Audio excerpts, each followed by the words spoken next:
iTouch primaire est un exerciceur pour tous les niveaux des cycles 2 et 3. Sont proposés des exercices dans tous les domaines des mathématiques et du français. Grammaire, orthographe, conjugaison, vocabulaire pour le français, énumération, calcul, grandeur et mesure, géométrie, gestion des données pour les mathématiques. Le premier intérêt de cette application est d'entraîner l'élève sur un sujet du programme après une séance d'apprentissage qu'il aura faite avec vous et avant une évaluation. Le travail de révision se fait donc en classe et non à la maison, ce qui permet une plus grande égalité entre les élèves.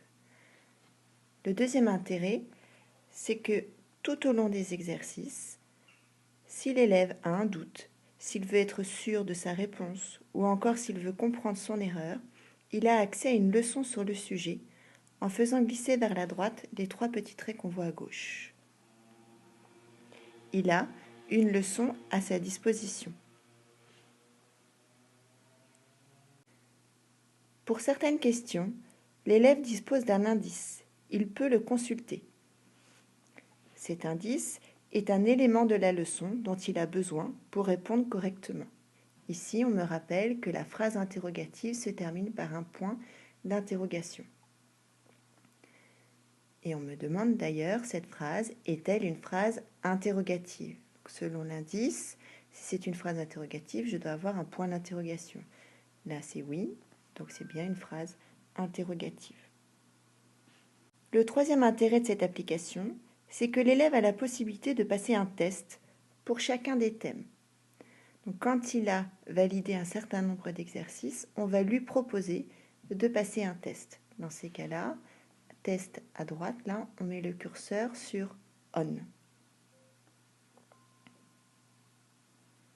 Et on retrouve des exercices qu'il a pu faire auparavant.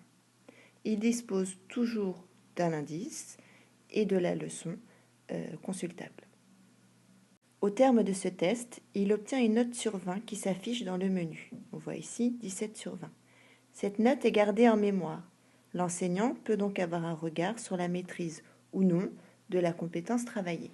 L'élève peut refaire le test autant de fois qu'il le souhaite pour s'améliorer.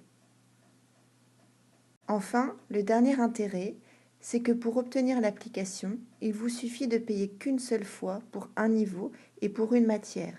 Il n'y a pas d'abonnement annuel à payer. En conclusion, cette application est intéressante pour entraîner vos élèves. Les élèves qui ont compris la notion étudiée peuvent s'entraîner seuls sur l'application. Pendant ce temps, vous pouvez intervenir auprès d'un petit groupe d'élèves qui peuvent être en difficulté. C'est donc une application à retenir.